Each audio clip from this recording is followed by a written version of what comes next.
तो फिर आप जानते हैं कि तुम एक्चुअली हो कौन। सुमन, ऑफिस में फोन लगाओ और फैक्ट्री और वेयरहाउस हेड्स को यहाँ पर बुलाओ राइट नाउ। तू इतनी अगर इसलिए दिखा रही है क्योंकि तू जानती नहीं है कि मैं कौन हूं। मैं सक्सेना खानदान का इकलौता वारिस हूं। क्या सच में? तुम जैसे कुत्ते को पैदा करने से अच्छा था कि वो कहीं चुल्लू भर पानी में डूब मरते जाके,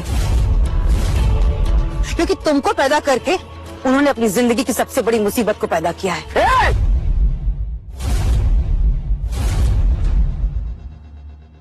ऐसे बंदूक दिखाकर तो कोई भी गुंडा बन सकता है। सिर्फ 2 मिनट दे मुझे, मैं एक कॉल करूंगा और यहाँ पर गोलियों की बरसात हो जाएगी। तो जैसे लोगों को सबक सिखाने के लिए मुझे बंदूक की कोई जरूरत नहीं है, समझे?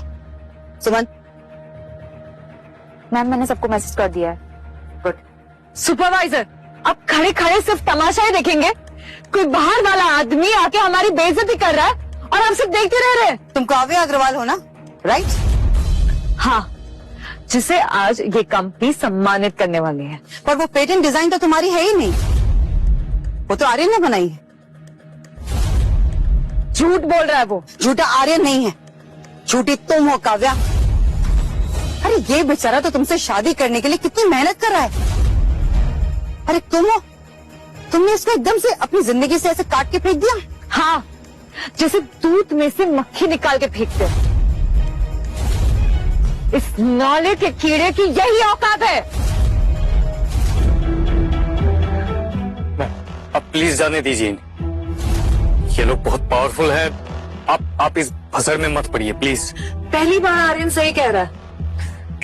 बुढ़िया, इस मामले से दूर ही रहे तो बेहतर होगा।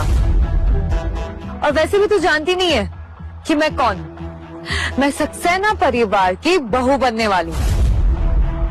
बिल्कुल सही। और मेरे चाचा इस वेयर हाउस के मेन डायरेक्टर हैं। ये जो वर्कर्स है ना, उन्हीं के अंडर काम करते। और तू और तेरे सारे दोस्त, इन्हें तो मैं 2 मिनट में नौकरी से निकलवा दूंगा। मैम प्लीज छोड़ दीजिए। नहीं आर्यन, वो पेटेंट तुमने डिजाइन किया है तो उसका क्रेडिट भी तुमको ही मिलना चाहिए। मैम, क्रेडिट मुझे ही मिलेगा। उस पेटेंट के सारे कॉपीराइट्स मेरे पास है। मैं इन लोगों को कोर्ट तक घसीटूंगा। अगर तूने ऐसा कुछ भी किया तो मैं तुझे जान से मार दूंगा। ये क्या कह रहा है? ये ऐसा कुछ नहीं करेगा, खाली धमकी दे रहा है। अरे इसकी औकात ही नहीं है ऐसा करने की। सही तो कहा, सक्सेना परिवार के सामने तुझ जैसे भिखारी की सुनेगा कौन? तुम्हें बिल्कुल शर्म नहीं आ रही है ना काव्या? किसी की मेहनत से बनाई हुई डिजाइन को चुरा कर तुम्हें लगता है कि तुम सक्सेसफुल हो जाओगी, लेकिन ये तुम्हारा भ्रम है और तुम्हारा ये भ्रम बहुत जल्द टूटेगा।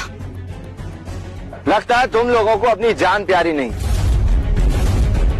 आर्यन, अभी भी वक्त है, अपनी नाक मेरे जूते पर रगड़कर मुझसे माफी मांग ले, शायद मैं तुझे माफ भी कर दूं। माफी तो तुझे मांगनी पड़ेगी बेटा। किससे? तुझसे?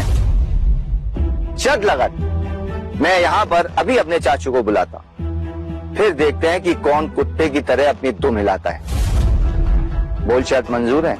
ये क्या है शर्त को? शर्त मंजूर है। बुला लो अपने चाचा को, मामा को या फिर किसी और रिश्तेदार को। अगर उन्हें भी उनके घुटनों के बल गिराकर माफी नहीं मंगवाई ना, तो मेरा नाम भी प्रिया मेहरा नहीं है। हेलो धर्मेंद्र जी, आप अभी के अभी 10 मिनट में वेयर हाउस पहुंचिए। प्रिया मैम ने आपको बुलाया है। क्या? प्रिया मैडम ने बुलाया है? नहीं तो आपकी नौकरी गई। हाँ हाँ, आता हूँ।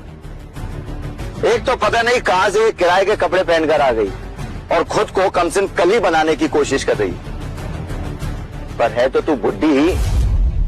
और नहीं तो क्या, बुढ़ी घोड़ी लाल लगाऊं। तुम लोगों को जरा सा भी अंदाजा है कि तुम लोगों ने जो कुछ भी हासिल किया है ना, वो एक सेकंड में तुम लोगों से छिन जाएगा। कौन छीनेगा इनसे ये सब? आगे जानने के लिए देखिए लापता शहजादा केवल स्टोरी टीवी पर।